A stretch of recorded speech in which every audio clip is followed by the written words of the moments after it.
बच्चों तहे दिल से आपका स्वागत है आपके अपने channel physics with Ankur sir में।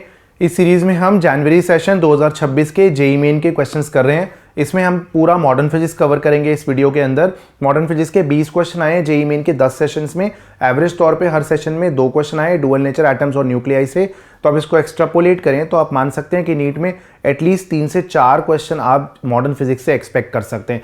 20 क्वेश्चन हम करेंगे 2026 जनवरी सेशन के। उसके बाद लगभग 40 क्वेश्चन का नेक्स्ट वीडियो आएगा विश्वास सीरीज के अंदर। आपका 21 से लेकर के 25 तक के जेईई मेन के 40 एटम्स और न्यूक्लियाई के super important questions. Dual nature के जेईई के प्रीवियस ईयर क्वेश्चंस में ऑलरेडी डुअल नेचर की वन शॉट वीडियो में कवर कर चुका हूं। आइए स्टार्ट करते हैं। तो ये वो सब टॉपिक्स हैं जिनसे क्वेश्चंस आए हैं आपके। ठीक है, हम क्वेश्चन स्टार्ट करते हैं। तो थोड़ा क्विकली करूंगा, कहीं कहीं पर थोड़ा कैलकुलेशन वाला पार्ट होगा तो आपके हिस्से पे भी छोड़ दूंगा। आइए क्वेश्चन करते हैं। एक लाइट वेव है जिसकी इक्वेशन दे रखी है 60 साइन 3 इंटू 10 की पावर 15 टी साइन 12 इंटू 10 की पावर 15 टी ऐसा यूनिट्स में। Falls on a metal surface. Metal surface का वर्क फंक्शन है 2.8 electron volt. Maximum kinetic energy emitted electron की कितनी होगी? तो बस आपको आइंस्टाइन्स फोटोइलेक्ट्रिक इक्वेशन निकालनी है, लगानी है यहां पर। यह याद रखिए कि यहां पर ओमेगा अलग है और यहां पर ओमेगा अलग है। तो जाहिर सी बात है कि अगर आपको मैक्सिमम काइनेटिक एनर्जी पूछी है तो अब लाइट वेव में से वो वाला पार्ट लेंगे जिसका ओमेगा ज्यादा है, जिसकी फ्रीक्वेंसी ज्यादा है। इतनी सी बात। आइए करते हैं। तो ओमेगा है आपका 12 इंटू 10 की पावर 15। ओमेगा होता है 2 पाई इंटू फ्रीक्वेंसी 12 इंटू 10 की पावर 15। तो यहां से फ्रीक्वेंसी आ जाती है 12/2 इंटू पाई इंटू 10 की पावर 15। तो आ जाएगा 6 पाई 10 की पावर 15। इसको हम अगर हम करेंगे ना तो ये 6/3.14 लगभग 1.9 आ जाएगा फ्रीक्वेंसी 10 की पावर 15। ठीक है, अब एनर्जी ऑफ इंसिडेंट फोटोन निकालते हैं। तो एनर्जी ऑफ इंसिडेंट फोटोन होती है h इंटू फ्रीक्वेंसी या h न्यू या hf जो मर्जी लिख लीजिए। 6.6 10 टू द पावर -34। फ्रीक्वेंसी है यहाँ पर 1.9 10 की पावर 15। ये जूल में आ गया, इलेक्ट्रॉन वोल्ट में बदलिए तो 6.6 इंटू 1.9 10 की पावर आएगा ये माइनस में 19 divided by 1.6 10 to the power -19।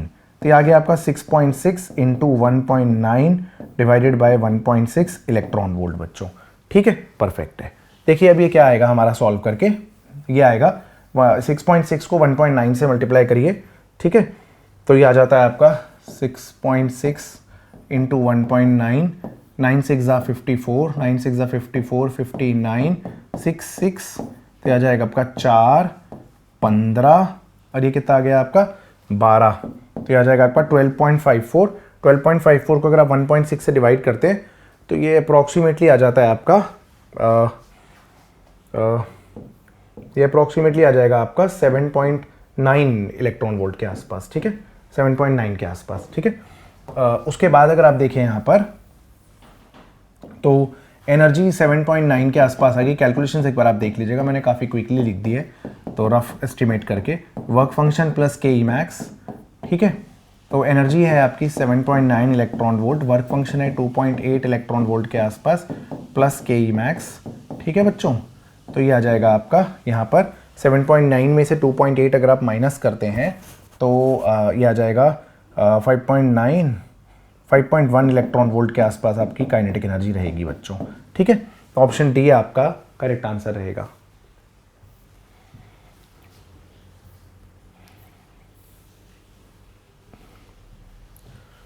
आइए बच्चों देखते हैं ये वाला सवाल क्या पूछ रहा है। देखिए सवाल बालकों है एक अल्फा पार्टिकल वाला एक्सपेरिमेंट जिसमें हमने काइनेटिक एनर्जी 7.7 में इलेक्ट्रॉन वोल्ट ली। इस bombarded with a thin gold foil. आपको डिस्टेंस ऑफ क्लोजेस्ट अप्रोच बताना है। तो इसमें आप कुछ नहीं करते, मैकेनिकल एनर्जी कंजर्वेशन करते हैं क्योंकि इलेक्ट्रोस्टैटिक फोर्सेस कंजर्वेटिव फोर्सेज होते हैं और जब सिर्फ कंजर्वेटिव फोर्सेज एक्ट करते हैं तो मैकेनिकल एनर्जी कंजर्व्ड रहती है। और क्योंकि इन्होंने डेटा वही लिया है जो ओरिजिनल एक्सपेरिमेंट का है तो इसकी तो एग्जैक्ट वैल्यू ही हमें याद है 29.5 फर्मी आता है डिस्टेंस ऑफ क्लोजेस्ट अप्रोच। ठीक है, ये ए पॉइंट है और ये बी पॉइंट है। अब आप यहाँ ये डिस्टेंस ऑफ क्लोजेस्ट अप्रोच हो गया। अब यहाँ पर आप मैकेनिकल एनर्जी कंजर्व करिए। Kinetic at A plus potential at A equals to kinetic at B plus potential at B. भाई मैं क्यों सॉल्व कर रहा हूँ, जो मुझे आंसर ही याद है। एक्चुअली में इसमें क्वेश्चन में चेंजेस आ जाते हैं। काइनेटिक एनर्जी की वैल्यू को कुछ और दे देते हैं, गोल्ड फॉइल की जगह कई बार सिल्वर फॉइल दे देते हैं, तो क्या करना होता है। तो काइनेटिक एनर्जी एट ए आपकी थी 7.7 into 1.6 10 to the power -31 A point पे पोटेंशियल एनर्जी जीरो, एटम के बाहर है, बी पे मोमेंटरली रेस्ट पे, और बी पे पोटेंशियल एनर्जी के Q1 Q2 divided by R0 होगा। ठीक है बच्चों, राइट। अब देखिए आगे सॉल्व कर देता हूँ मैं आपके लिए, बस क्विकली एक बार डेटा देखिए। मेगा इलेक्ट्रॉन वोल्ट को इलेक्ट्रॉन वोल्ट में बदल दिया हमने, जूल्स में बदल दिया था। 1.6 10 टू द पावर -13 होता है, 31 नहीं होता, -13, ठीक है, 10 टू द पावर -13, और 9 इंटू 10 की power 9 charge on alpha particle, 2 times charge on proton. Gold के न्यूक्लियस पे charge 79 into charge on proton divided by R0। ठीक है बच्चों, यहां से अगर आप R0 निकालेंगे, कैलकुलेट करेंगे, तो ये वही आ जाएगा 29.5 फर्मी। फिक्स वैल्यूज है, ये डेटा ही याद रहता है मुझे तो। ठीक है, तो अगर 2.95 करेंगे, इधर डिवाइड किया तो उधर मल्टीप्लाई करना पड़ेगा, तो ऑप्शन सी आपका करेक्ट आंसर रहेगा। चलिए आइए क्विकली करते हैं सॉल्व नेक्स्ट क्वेश्चन। देखिए नेक्स्ट क्वेश्चन है कि एनर्जी ऑफ एन इलेक्ट्रॉन एक ऑर्बिट में -0.04 E0 है, where E0 ground state energy है। ठीक है, if L is the angular momentum of the electron in this orbit and H is the Planck's constant, तो 2πL/h क्या होगा? तो पहले तो देखिए 2πL/h होता क्या है। 2πL/h वैसे एंगुलर मोमेंटम होता है NH/2π, तो ये होता है NH/2π। तो बेसिकली आपको n की वैल्यू निकालनी है और कुछ नहीं है। घुमा के पूछ रहे हैं प्रिंसिपल क्वांटम नंबर क्या है, तो सुनिए एनर्जी का फॉर्मूला होता है वैसे -13.6 इलेक्ट्रॉन वोल्ट। हाइड्रोजन एटम है क्या? अब कुछ मेंशन नहीं किया, मैं फिलहाल हाइड्रोजन एटम ही ले लेता हूँ, ठीक है, क्योंकि z की वैल्यू तो बोली नहीं है। तो n²/z²/n²। तो एनर्जी बेसिकली 1/n² की, तो किसी भी ऑर्बिट में energy ground state energy divided by n² होती है। सही है। अब यहां पर जो ऑर्बिट में बोली गई है एनर्जी वो है 0.04 E0, ठीक है, और वो होनी चाहिए E0 डिवाइडेड बाय n²। तो यहां से ना n² आ जाएगा आपका 1/0.04, यह आ जाएगा 100/4, n² आपका 25 आ जाएगा। प्रिंसिपल क्वांटम नंबर की वैल्यू 5 आ गई बच्चों। ऑप्शन नंबर सी हमारा करेक्ट आंसर रहेगा।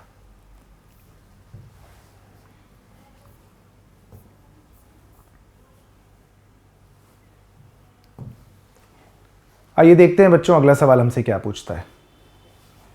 अ particle having electric charge 3 × 10⁻⁻19 coulomb, mass इतना है, is accelerated by applying an electric potential of 1.21 volt. तो the wavelength of matter wave, तो डी ब्रॉय वेवलेंथ पूछी गई है बस। तो डी ब्रॉय वेवलेंथ देख लीजिए, डी ब्रॉय वेवलेंथ होती है h/√2m�q इंटू पोटेंशियल। ठीक है, बिल्कुल सही है। h की वैल्यू 6.6 10⁻⁻34 अपॉन अंडर रूट में 2 टाइम्स। मास कितना है? मास है 6 इंटू 10⁻⁻27। चार्ज है 3 इंटू 10⁻⁻19 और पोटेंशियल है 1.21 बच्चों। आइए सॉल्व करते हैं। यहाँ से बड़ी सही लग रही है मुझे कैलकुलेशन अभी तक तो देखने में। तो आएगा 6.6 10⁻34 डिवाइडेड बाय 1.21 को स्क्वायर रूट से बाहर लाएंगे 1.1 हो जाएगा। ये कितना हो गया आपका 6, 3 18 और 2 36 को रूट से बाहर लाएंगे 6 हो गया। 10 की पावर्स कितनी हो गई? 10 की पावर हो गई आपकी -27 और -9, तो 36 46 हो गई ना। हाँ सही बात है, 46 का रूट लेंगे -23 बन जाएगा। सही है बच्चों, ये पूरा कट गया। यहाँ से अल्फा आ गया 10 की पावर, लैम्डा आ गया 10 की पावर -11 मीटर। इन्होंने बोला है अल्फा इंटू 10 की पावर -12 है, तो वो होगा 10 इंटू 10 की पावर -12 मीटर। तो क्लियरली यहाँ पर अल्फा की वैल्यू 10 है बच्चों।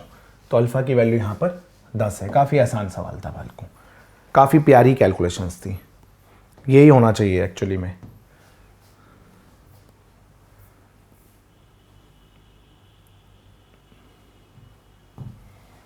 आइए बच्चों देखते हैं ये वाला सवाल हमसे क्या पूछता है।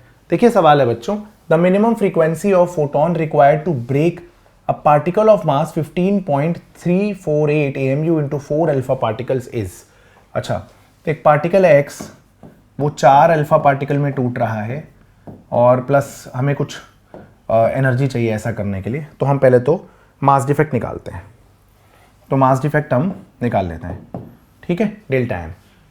ठीक है, मिनिमम फ्रीक्वेंसी ऑफ फोटोन हमें चाहिए, तो बेसिकली मुझे लगता है कि ये फिर एक एंडोथर्मिक प्रोसेस होगा, इसलिए ऐसा हो रहा होगा। तो मास डिफेक्ट किसी से भी माइनस कर लेते हैं एनीवेज, तो हम मॉड ले लेंगे, हमें फ़र्क नहीं पड़ता इस बात से, ठीक है। वैसे ऐसे केसेस में एनर्जी रिलीज निकालनी है, रिलीज हो रही है या एब्जॉर्ब हो रही है, कैसे पता लगता है? Mass of reactant minus mass of product करते हैं। अगर पॉजिटिव आ जाता है तो इसका मतलब रिएक्टेंट का कुछ मास एनर्जी में कन्वर्ट हो रहा है, नेगेटिव आ जाता है तो उसका मतलब एंडोथर्मिक रिएक्शन है ना। तो चलिए मैं तो यहाँ पर किसी के भी मास को किसी से भी कर लेता हूँ, बाद में देख लेंगे मॉड लेके। 4 अल्फा पार्टिकल का मास 4.002 माइनस इस पार्टिकल का मास है 15.348। ये AMU में है तो इसे kg में बदलना पड़ेगा, 1.6 10 to the power -27 से ही मल्टीप्लाई करना पड़ेगा। तो काफ़ी कैलकुलेशन है बच्चों। तो 4.002 इंटू 4 अगर आप करेंगे तो 4 2 8 0 0 16.008 आ जाएगा। 16.008 माइनस 15.348, ठीक है, इंटू 1.6 10 to the power -27।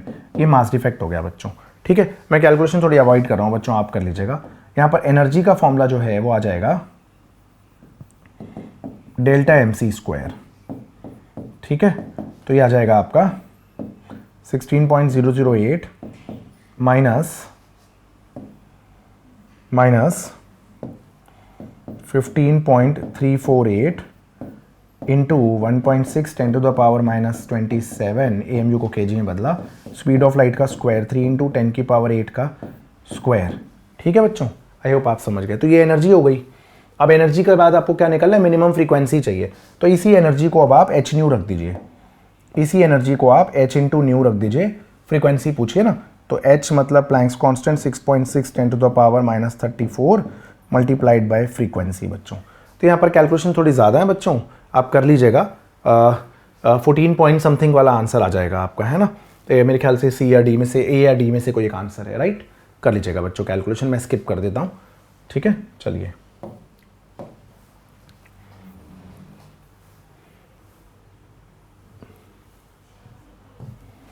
आइए बच्चों देखते हैं ये वाला सवाल हमसे क्या पूछ रहा है। देखिए सवाल है बच्चों, 7.9 mega electron volt alpha particle scatters from a target material जिसका एटॉमिक नंबर 79 है, गोल्ड है, ठीक है। From the given data the estimated diameter of the nuclei of the target is. तो सुनिए मेरी बात, ये वही सवाल है, ये गोल्ड न्यूक्लियस है, ये गोल्ड एटम है, सॉरी। उसके बाद हमने इस पे अल्फा पार्टिकल बॉम्बार्ड कराया, अल्फा पार्टिकल कुछ डिस्टेंस पहले ही वापस आ गया, और ये जो है ना डिस्टेंस ऑफ क्लोजेस्ट अप्रोच है, और डिस्टेंस ऑफ क्लोजेस्ट अप्रोच जो है आपको upper limit of size of nucleus देता है। ये मान के चलते हैं कि डिस्टेंस ऑफ क्लोजेस्ट अप्रोच जो है वो न्यूक्लियस की मैक्सिमम पॉसिबल रेडियस है, इससे ज़्यादा रेडियस नहीं हो सकती, इससे कम होगी न्यूक्लियस की रेडियस। और यही पूछा भी है हमसे कि एस्टिमेटेड डायमीटर ऑफ न्यूक्लियाई। तो हम ये डिस्टेंस ऑफ क्लोजेस्ट अप्रोच निकाल के उसका डबल कर लेंगे तो हमें न्यूक्लियाई का डायमीटर पता लग जाता है, ठीक है। तो क्वेश्चन को कैसे करते हैं? Kinetic at A, potential at A बराबर हो जाता है kinetic at B plus potential at B के। हम ऐसा क्वेश्चन अभी कर चुके हैं इसी वीडियो में। तो ये 7.9 मेगा इलेक्ट्रॉन वोल्ट को हम जूल में बदल लेते हैं, और ए पॉइंट पे हम पोटेंशियल एनर्जी को 0 ले लेते हैं, बी पे हम काइनेटिक को 0 ले लेते हैं। पोटेंशियल एनर्जी हो जाएगा के अल्फा पार्टिकल पे charge 2 into 1.6 10 to the power -19, और गोल्ड न्यूक्लियस पे charge 79 into 1.6 into 10 to the power -19। यहाँ पर R0 आपका डिस्टेंस ऑफ क्लोजेस्ट अप्रोच है, ठीक है बच्चों। और ये डिस्टेंस ऑफ क्लोजेस्ट अप्रोच की वैल्यू, ठीक है, अप्रोक्सीमेटली आ जाती है वही 29 पॉइंट समथिंग फर्मी, ठीक है। तो ये 29 फर्मी के आसपास आ जाएगा, ठीक है, या थोड़ी सी कम आएगा क्योंकि काइनेटिक एनर्जी आपने हल्की सी ज़्यादा ली है, तो इसको आप 28 पॉइंट समथिंग फर्मी के आसपास लिख लीजिए, अप्रॉक्सीमेशन है मेरा, ठीक है। क्योंकि आपने काइनेटिक एनर्जी थोड़ी ज़्यादा ली है, ओरिजिनल एक्सपेरिमेंट में 7.7 थी, तो उससे ज़रा सी ज़्यादा है, तो 28-29 के आसपास आप ले लीजिए, ठीक है। 28.5 लिख लेते हैं अप्रॉक्सीमेटली। मैंने कैलकुलेशन अवॉइड कर दी है। डायमीटर क्या होगा? डिस्टेंस ऑफ क्लोज्ड अप्रोच का डबल होगा। तो 2 इंटू 28.5 करेंगे अगर आप 10 की पावर -15, तो आपको समझ आ चुका है कि ऑप्शन नंबर बी आ जाएगा। वैसे भी ये स्टैंडर्ड रिजल्ट था। 7.7 मेगा इलेक्ट्रॉन वोल्ट की energy actually Geiger and Marsden experiment Rutherford's model of atom के अंदर ली गई थी, तो distance of closed approach 29.5 Fermi आया था। काइनेटिक एनर्जी हल्की सी बढ़ा दी गई है, तो हल्का सा डिस्टेंस ऑफ क्लोज्ड अप्रोच और कम आएगा, तो उसका डबल करेंगे तो डायमीटर आ जाएगा। तो डेटा तो यही सूट करता है ना, और कोई डेटा सूट ही नहीं करता। ये तो बहुत ज़्यादा हो गया है ना। और ये 20, ये तो रेडियस के आसपास ही आ गया, तो डायमीटर का डेटा तो यही सूट करता है और कोई सूट ही नहीं करता, है ना। चलिए, मैंने कैलकुलेशन करी ही नहीं है, मैंने डायरेक्टली आंसर लिख दिया कि मुझे तो देख के जो समझ आ जाता है, तो मैंने कहा चलो हो गया, और क्या करना है।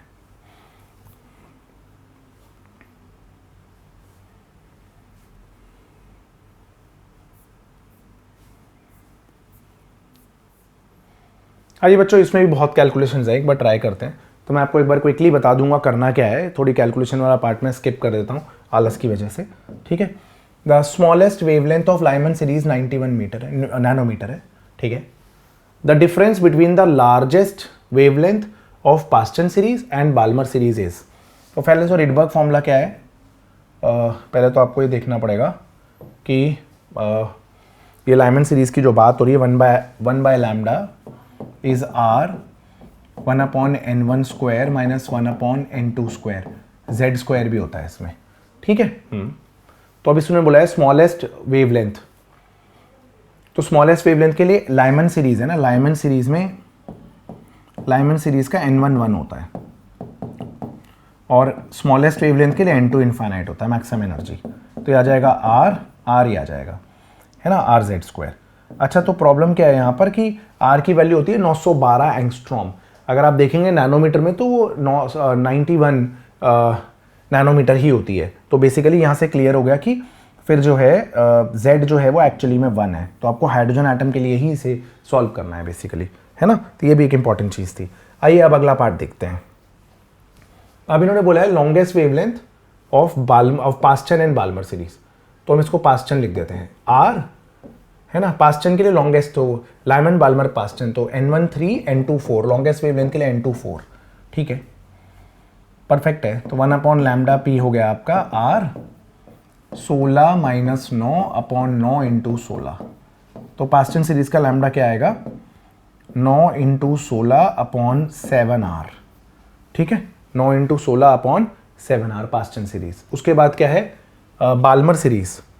तो बाल्मर सीरीज के लिए क्या होगा, बाल्मर सीरीज के लिए longest wavelength R 1/2 square minus 1/3 square, है ना। बाल्मर 1/λ है वो बच्चों, ठीक है। तो 1/λ ऑफ बाल्मर सीरीज। चलिए ठीक है, देख लेते हैं हम क्या आएगा। अब हम देख लेते हैं क्या आएगा, है ना। तो 1/λ ऑफ बाल्मर सीरीज है आपका R, तो ये आ गया आपका 9 minus 4 36। Lambda of Balmer series आ गया आपका 36 डिवाइडेड बाय 5R, सही है। अब आपको लॉन्गेस्ट वेवलेंथ बाल्मर की और लॉन्गेस्ट वेवलेंथ पास्टन की, अगर आपको इनका डिफरेंस निकालना है, तो अगर आप देखना चाहें तो निकल आएगा, देख लीजिए, दोनों का डिफरेंस निकाल दीजिए आप, ठीक है। तो मैंने मान लीजिए ये आएगा आपका 36/5, है ना। वैसे तो ये आ जाएगा 36/5 और R हो जाएगा 912 एंगस्ट्रॉम, है ना। बाद में नैनोमीटर में डिफरेंस पूछा है, वो कर लीजिएगा। और यहाँ पर आ जाएगा 9 इंटू 16/7 इंटू 912 एंगस्ट्रॉम बच्चों, ठीक है। तो ये अब हम क्या करेंगे, lambda of Paschen minus lambda of Balmer minus कर लेते हैं। तो lambda of Paschen minus lambda of Balmer क्या आएगा, ये क्या आएगा 912 एंगस्ट्रॉम, तो आप कॉमन ले लीजिए। उसके बाद 9 इंटू 16/7 माइनस 36/5 बच्चों, ठीक है, परफेक्ट है। अब क्या आएगा देख लीजिए। तो अगर हम इसे करेंगे तो 16 9 144/7, 36/5 आएगा 7.2, सही लग रहा है, सही लग रहा है, 912 एंगस्ट्रॉम। और ये कितना आ जाएगा हमारा, ये आ जाएगा हमारा 20, है ना, 144 20 और 20.5 माइनस 7.2, सही है बच्चों। अब देखिए क्या आ रहा है, ठीक है। अब अगर हम करते हैं तो 20.5 में से 7.2 माइनस करते हैं तो ये 13.912 एंगस्ट्रॉम इंटू में ये आ जाएगा 13.3, हाँ सही है। और एंगस्ट्रॉम है तो इसे अगर हमें नैनोमीटर में चेंज करना है तो कैसे करेंगे, तो ये 91 इंटू 13.3 आ जाएगा अप्रॉक्सीमेटली नैनोमीटर में, है ना। तो 91 इंटू 13.3, ठीक है। तो अगर हम 91 को 13 से मल्टीप्लाई करें तो क्या आता है वही देख लेते हैं, बस वहीं से ही निकलाएगा आंसर। तो 3 9 ज़ा 27, 3 1 ज़ा 3 5 9 1, तो ये 7, ये आ गया आपका 14, तो ये 2 कुछ तो गलती कर दी हमने, 91 है वो, ठीक है, 91 इंटू 13, ठीक है, 3 1 ज़ा 3 और 3 9 ज़ा 27, उसके बाद 1 और 9, उसके बाद ये हो गया 3, ये 8, ये 11, तो 118 आ रहा है। 118 से थोड़ा सा बड़ा लेना पड़ेगा क्योंकि मैंने 13 से मल्टीप्लाई किया, 13.3 है, तो 118 की जगह 1183 की जगह 1217 आ जाएगा आंसर। समझ गए ना बच्चों, मैंने 13.3 की जगह 13 लिया है ना, 0.3 लिया नहीं, तो इससे थोड़ी बड़ी वैल्यू आएगी, तो ये 1183 आ रहा है, तो 1200 समथिंग आ जाएगा, बिल्कुल सही आंसर है।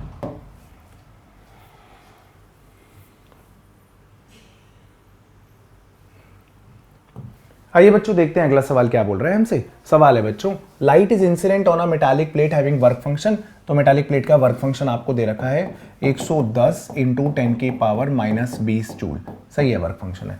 If the produce photo electron की जीरो काइनेटिक एनर्जी है तो angular frequency of incident light क्या होगी।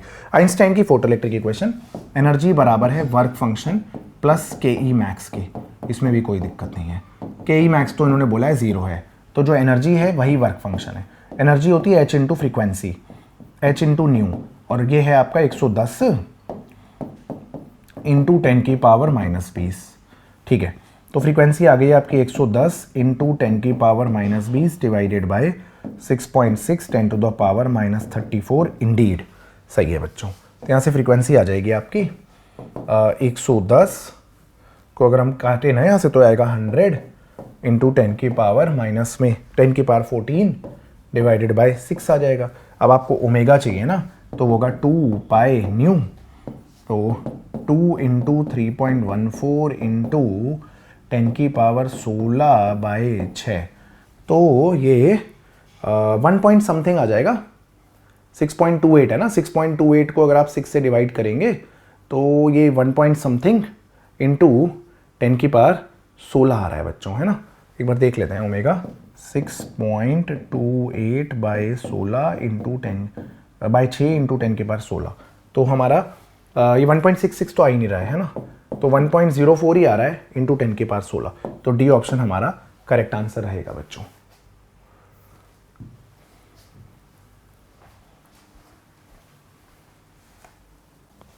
आइए बच्चों देखते हैं ये वाला सवाल हमसे क्या पूछ रहा है।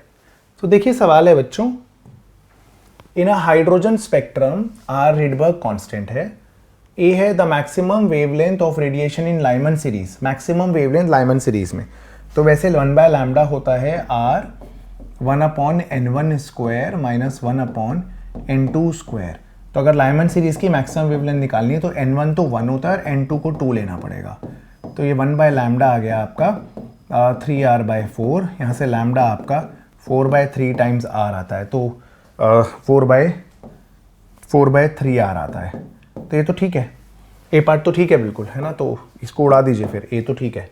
चलिए बी सब में ही है तो बी को चेक ही नहीं कर रहा मैं, बी तो सब में ही है ना, तो बी तो सही है, चलिए बहुत बढ़िया। अब बस मुझे बेसिकली चेक करना है कि सी सही है या नहीं है ना। बी सब में है तो बी को चेक करने की जरूरत क्या है, 1 2 3 4 क्यों चेक करूंगा, बी तो सही है भाई, बी ट्रू है भाई, बिना पढ़े बी ट्रू है भाई, बिल्कुल ट्रू है। अब मुझे देखना है कि सी और डी में से क्या सही है, बात खत्म। अगर सी सही आ जाता है ना तो फिर यही हो जाएगा, ठीक है। तो the minimum wavelength of radiation of Paschen series, minimum तो 1/λ r, पास्टन के लिए 1/3 स्क्वायर, मिनिमम वेवलेंथ के लिए इन्फिनिटी, तो लैम्डा जो है 9/r, तो ये तो बिल्कुल सही है, तो सी बिल्कुल सही है बच्चों, तो फिर तो ए बी सी हो गया बस, और कुछ हो ही नहीं सकता है, ठीक है, बात ही खत्म हो गई है, ठीक है। चालाक होना पड़ेगा इस इंसान को ना, हर चीज़ देखने की ज़रूरत नहीं है। मतलब बायोलॉजी में तो कई बार मैंने ऐसे क्वेश्चन देखे, इसमें इतनी खतरनाक मैचिंग दे रखी थी, एक मैच होते ही हो गया, लेकिन आई डोंट नो कि ऐसे क्वेश्चन मेरे को लगता है कि शायद बच्चे की हेल्प करने के लिए बनाते होंगे, अभी इंसानियत बाकी है पेपर सेटर्स के दिमाग मन में ना। The D Broglie wavelength of N oxygen molecule eight 27 degree Celsius, ये है द वैल्यू ऑफ एक्स बताना है, तो बेसिकली आपको ऑक्सीजन मॉलिक्यूल की डी ब्रॉय वेवलेंथ बतानी है, तो ये आपके हिस्से का काम रहेगा, कैलकुलेशन बहुत ज़्यादा है इसमें। h/√2m इंटू काइनेटिक एनर्जी होती है, 2m इंटू काइनेटिक एनर्जी, ठीक है, सही है। अब हम क्या करेंगे, h upon under root 2m into kinetic energy को हम 3/2 kT ले लेते हैं, काइनेटिक एनर्जी को हम 3/2 kT ले लेते हैं, ठीक है। तो अगर हमने इसे 3/2 kT लिया तो क्या आएगा, लैम्डा आ जाएगा आपका h upon under root of 3m kb into T, ठीक है, परफेक्ट है। अब आप देख लीजिए h की वैल्यू 6.6 10 टू द पावर -34 है, हाँ ठीक है। ऑक्सीजन का मॉलिक्यूल बोला गया है तो यहाँ पर कुछ आपको मासेस के साथ भी खेलना पड़ेगा। चलिए दे ही रखा है आपको, मास ऑफ ऑक्सीजन मॉलिक्यूल दे रखा है 3 into mass of oxygen molecule है 5.31 10 टू द पावर -26। अब बोल्ट्जमैन कांस्टेंट है 1.38 10 की पावर -23, ठीक है। और टेम्परेचर है आपका 300 केल्विन, ठीक है बच्चों। तो यहाँ पर आपको अभी ये कैलकुलेशंस करनी पड़ेंगी, काफ़ी गंदी कैलकुलेशंस हैं ये। देखिए तो यहाँ पर 3 और 300 तो ये 900 हो गया, तो ये तो चलिए खेलते हैं अप्रॉक्सीमेशन कहीं से, 6.6 10 की पावर -34, तो ये 3 और 300 को उड़ा के तो 30 कर दिया हमने रूट के बाहर। 10 की पावर भी देख लीजिए ज़रा,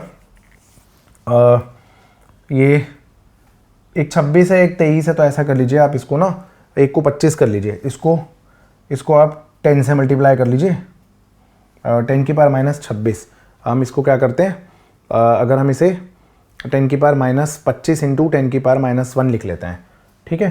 तो ये रूट के अंदर 1.38 इंटू 0.5 हो जाएगा, है ना। और 10 की पावर में क्या बच गया, ये 10 की पावर -25, 10 की पावर माइनस आपकी 10 की पावर -25 और -23, तो ये हो जाती है माइनस का 48 -48 को रूट से बाहर 10 की पावर -24 हो जाती है। चलिए अब तो कर लीजिएगा बच्चों, है ना। अब 1.38 को 2 से डिवाइड करके अप्रॉक्सीमेशन देख लीजिएगा रूट क्या आ रहा है। तो वैसे मेरे हिसाब से आंसर शायद 26 है इसका, एक बार आप कर लीजिएगा, आपके हिस्से का काम रहेगा अब तो, ठीक है। चलिए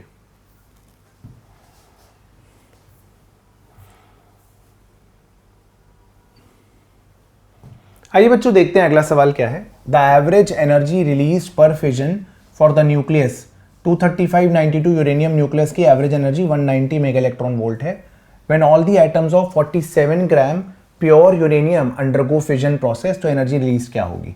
तो पहले तो 47 ग्राम में नंबर ऑफ एटम्स निकालते हैं, तो नंबर ऑफ मोल्स क्या होगा, नंबर ऑफ मोल्स होगा given mass by molar mass, तो 235, तो ये कितना आ जाएगा, अरे वाह ये तो 1/5 मोल आ रहा है, ये तो परफेक्ट हो गया। 0.2 मोल्स आ रहे हैं, बहुत ही बढ़िया हो गया। तो नंबर ऑफ एटम्स कितने हो जाएंगे, नंबर ऑफ एटम्स हो जाएंगे, एवोगैड्रो नंबर दे रखा है इन्होंने कुछ, हाँ अरे वाह। तो नंबर ऑफ मोल्स को एवोगैड्रो नंबर से मल्टीप्लाई करिए, 6 इंटू 10 की पावर 23। सॉल्व पर क्या है, 1.2 10 की पावर 23 एटम्स हो जाएंगे। अब क्या बोला गया है, पर फिजन फॉर न्यूक्लियस, तो एक एटम से इतनी एनर्जी रिलीज हो रही है, इतने सारे एटम से कितनी एनर्जी रिलीज होगी। तो एनर्जी रिलीज आ जाएगी आपकी 1.2 into 10 to the power 23 into 190 mega electron volt में ही चाहिए। तो आंसर यही है बच्चों आपका, है ना।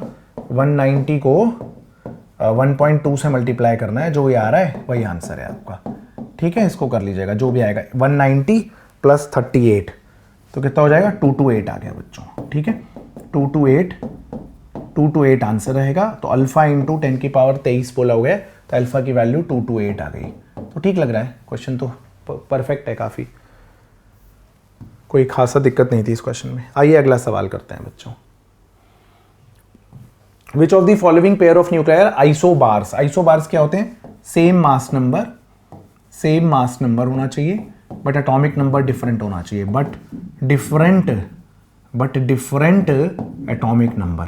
ढूंढिए same mass number different atomic number, same mass number ढूंढिए सबसे पहले, यही नहीं है same mass number, same mass number नहीं है, same mass number different atomic number, A option, ठीक है बालकों, आसान था। आइए जेईई मेन भी आसान पूछ लेता है यार, अच्छे लोग भी हैं, अभी भी काफ़ी इंसानियत बाकी लग रही है मुझे। एनीवेज अगला सवाल देखते हैं बालकों क्या है। अगला सवाल है, 2 electrons are moving in orbits of 2 hydrogen like atoms with speeds 3 into 10 to the power 5 and तो वेलोसिटी जो है ना वो z/n के प्रोपोर्शनल है, ठीक है। तो पहले की वेलोसिटी है 3 इंटू 10 की पावर 5, हाइड्रोजन लाइक है तो z/n के प्रोपोर्शनल है। दूसरे की वेलोसिटी z/n ही लिखना पड़ेगा ना हमें, हाँ दूसरे की रहने दीजिए अभी, 2 electrons are moving in orbits of 2 hydrogen like atoms. अच्छा, 2 अलग अलग हाइड्रोजन लाइक एटम्स हैं। दूसरे की वेलोसिटी है क्या लिखूं इसको, Z1/N1 लिख दूं? ठीक है, चलिए ऐसा करते हैं, पहले फॉर्मूला ही बनाते हैं, पहले ऐसे नहीं करते, कॉम्प्लिकेट हो जाएगा फिर तो वेलोसिटी ना Z/N के प्रोपोर्शनल है। ओके ठीक है, और क्या बोल रहे हैं, if the radii of these orbits are nearly same then the possible order of energy states are, मतलब आपको n की वैल्यू बतानी है, रेडियस सेम है, रेडियस प्रोपोर्शनल होता है वैसे n² के। ठीक है, तो V/R किसके प्रोपोर्शनल हो गया, ये हो गया आपका Z/N इंटू n²/z। सही तो है, हाँ सही है। तो या फिर हम ऐसा करते हैं, इसका Z गायब कर देते हैं, क्योंकि हमें Z तो पता नहीं है ना कौन सा आयन है, तो V और R मल्टीप्लाई कर देते हैं। V और R मल्टीप्लाई किया तो क्या आएगा, प्रोपोर्शनल टू n। सही लग रहा है, अगर Z/N को n²/z से मल्टीप्लाई किया तो n आ गया, क्योंकि हमारे पास Z नहीं था ना बच्चों, तो ठीक है। तो इसका मतलब V/N प्रोपोर्शनल हो गया R के, 1/R के, V/N प्रोपोर्शनल हो गया 1/R के। अब दोनों का R सेम है, तो यानी V1/N1 सेम है V2/N2 के। यही लग रहा है मुझे तो क्वेश्चन में, और कुछ क्या ही करेंगे हम। 3 × 10⁵/N1 इज 2.5 × 10⁵/N2। ठीक है, तो यहाँ से आपका N1 और N2 का रेशियो 6/5 होगा। ठीक है बच्चों, तो ये 6 और 5 रहेगा ऑर्डर जो भी है एनर्जी स्टेट्स का। प्रिंसिपल क्वांटम नंबर्स का रेशियो पूछा था। अच्छा क्वेश्चन है, ट्रिकी था सवाल, आसान बात नहीं है, मतलब अगर Z1 N1 Z2 N2 सोचने पे आ जाए तो अटक जाएगा मामला, मतलब तो मुझे सही लगा। स्टेटमेंट 1 है, for all elements greater the mass of nucleus greater the binding energy per nucleon. नहीं ये तो गलत है बच्चों, binding energy per nucleon has low value for very light nuclei, है ना, ये बाइंडिंग एनर्जी पर न्यूक्लियन का ग्राफ था ना वर्सेस मास नंबर। ओके, तो इसमें क्या कलेश था कि बाइंडिंग एनर्जी की काफ़ी कम वैल्यू होती है बहुत लाइट न्यूक्लियाई के लिए, है ना, और फिर वैल्यू बढ़ती है बढ़ती है बढ़ती है आयरन के लिए मैक्सिमम, फिर घटती भी तो है ना, फिर 170 के बाद तो काफ़ी घटने लगती है ना। तो बहुत हैवी न्यूक्लियाई के लिए भी बाइंडिंग एनर्जी पर न्यूक्लियन तो कम हो जाती है, और बहुत लाइट न्यूक्लियाई के लिए भी कम होती है। तो मास बढ़ने से सिर्फ बढ़ेगी, ये बात तो गलत है, तो ये तो फॉल्स है statement. For all elements nuclei with less binding energy per nucleon transform into nuclei with greater binding energy per nucleon. सही बात है, लाइटर न्यूक्लियाई की बाइंडिंग एनर्जी पर न्यूक्लियन होती है, तो उनका फ्यूजन की टेंडेंसी होती है, इसलिए हाइड्रोजन कंबाइन करके हीलियम बना लेता है। ठीक है, और बहुत हेवियर न्यूक्लियाई की बाइंडिंग एनर्जी पर न्यूक्लियन फिर कम हो जाती है, तो इनका फिजन होके इंटरमीडिएट न्यूक्लियाई बनते हैं, जिससे फिर से बाइंडिंग एनर्जी पर न्यूक्लियन बढ़ जाती है। तो स्टेटमेंट 2 ट्रू है, 1 फॉल्स है। स्टेटमेंट 1 फॉल्स है बट स्टेटमेंट 2 ट्रू है, तो ए ऑप्शन आपका करेक्ट आंसर रहेगा।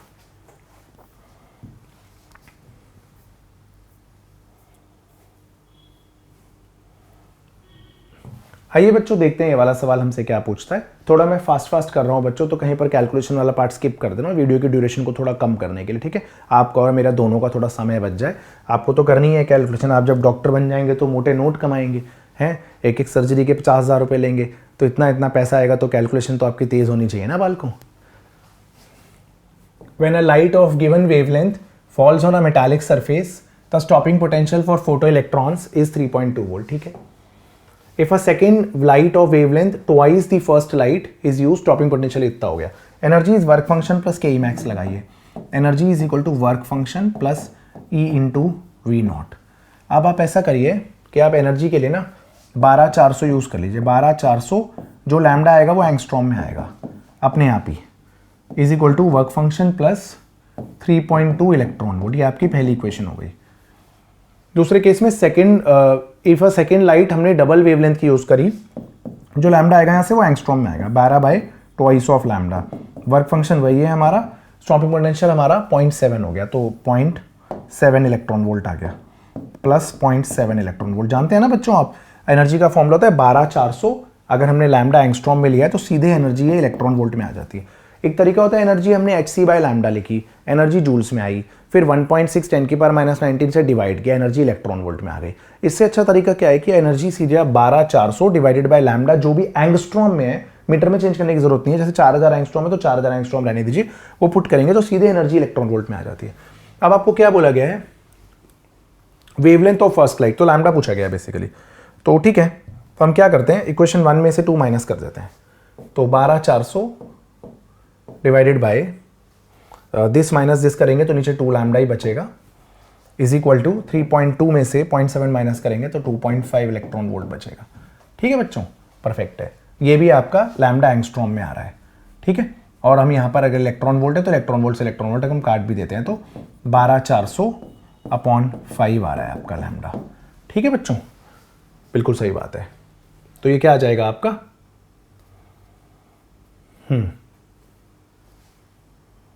तो ये क्या आ जाता है आपका, ये आ जाता है आपका 2, उसके बाद 4, ठीक है,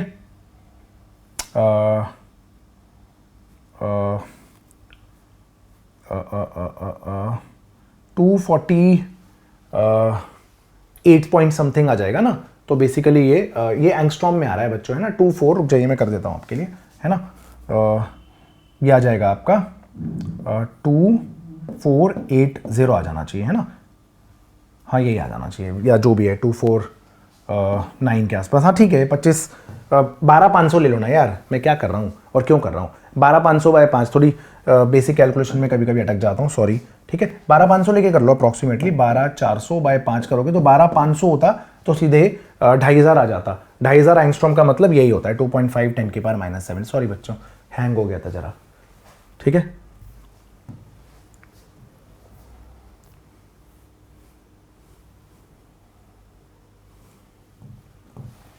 आइए बच्चों, the binding energy for the following nuclear reactions are expressed in mega electron volt. ठीक है, अब आपको बताना है सबसे ज्यादा स्टेबल क्या है।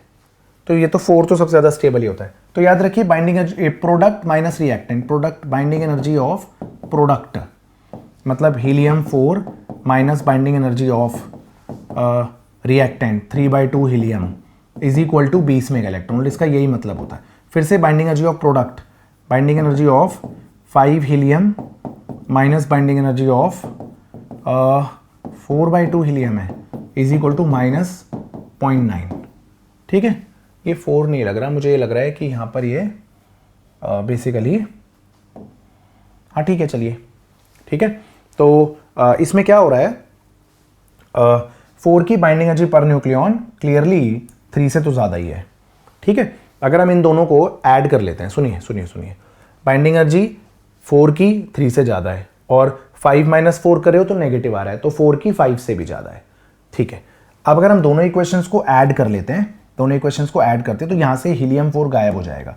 तो आएगा क्या, binding energy of 5 helium minus, मतलब 5 हीलियम मतलब mass number 5 helium minus binding energy of 3 helium, ये आएगा आपका सॉल्व करके 19.1 इलेक्ट्रॉन वोल्ट। तो इसका मतलब 5 वाला 3 से तो ज़्यादा ही स्टेबल है।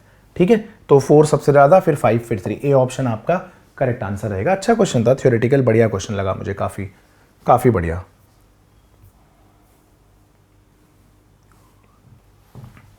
आइए बच्चों अगला सवाल देखते हैं, अगला सवाल क्या पूछता है।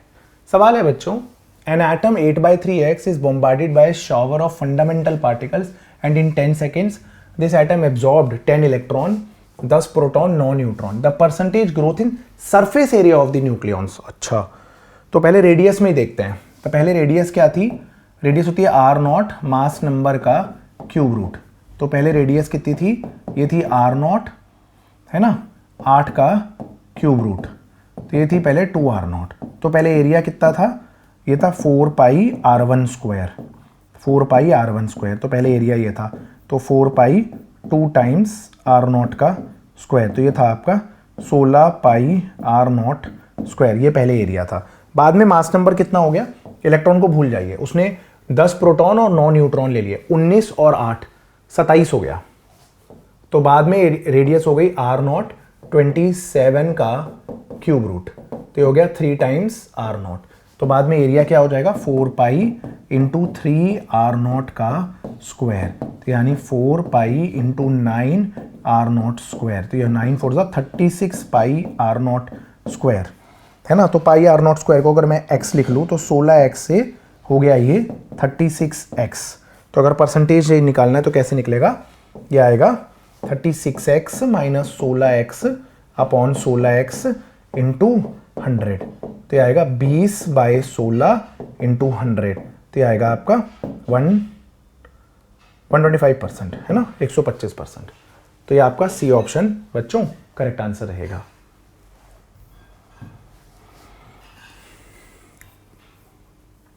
कितने रह गए, 1 2 3, बस 3 क्वेश्चन और लपेटते हैं बाल को जल्दी जल्दी। देखिए अगला सवाल काफी सिंपल सवाल लग रहा है मुझे देखने में। The ratio of de Broglie wavelength of a deuteron with kinetic energy E. अच्छा तो ड्यूट्रॉन है, तो ड्यूट्रॉन की de Broglie wavelength h/√, deuteron का mass twice of mass of proton होता है, इनटू काइनेटिक एनर्जी को ई ले लिया। अच्छा to the that of alpha particle, alpha particle h/√, उसका मास प्रोटॉन के मास का 4 गुना होता है और काइनेटिक एनर्जी क्वेश्चन में 2e गिवन है। ठीक है भाई, तो यहाँ पर कॉमन खेलते हैं। देखिए तो देखिए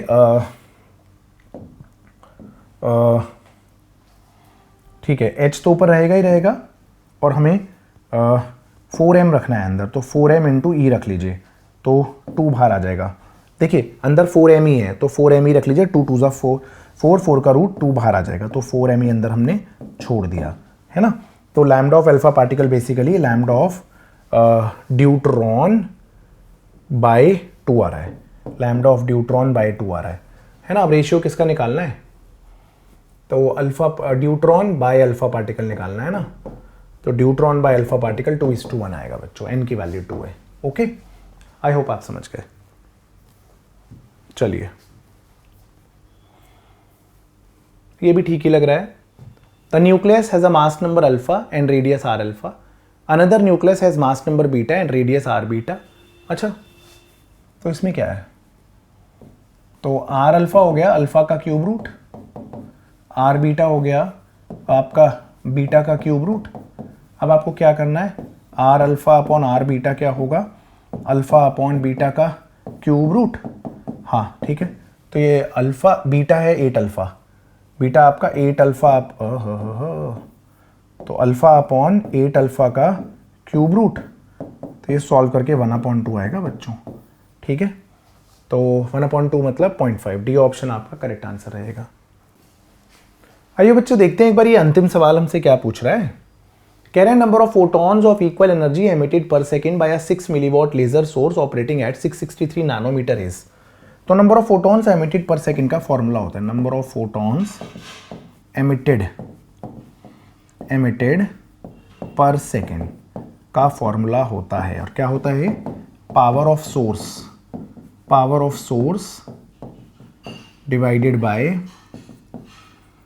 एनर्जी ऑफ 1 फोटोन। अब सोर्स की पावर क्या है देख लीजिए आप, 6 मिलीवॉट, एक फोटोन की एनर्जी है hc बाय लैम्डा 6.63 10 की पावर -34, 3 इंटू 10 की पावर 8, लैम्डा को ऊपर लिख लेता हूँ 663 इंटू 10 की पावर -9। सही है बच्चों, काटा पीटी करिए, इसको काट के 100 कर दीजिए, बहुत ही बढ़िया और प्यारी कैलकुलेशन। इसको काट के 2 कर दीजिए, तो ये 2 आ गया, 10 की पावर -7 -10 और 10 की पावर -10, नीचे 10 की पावर -26, 10 की पावर 16 आंसर रहेगा बच्चों। तो हमारा डी ऑप्शन करेक्ट आंसर है बच्चों। ठीक है,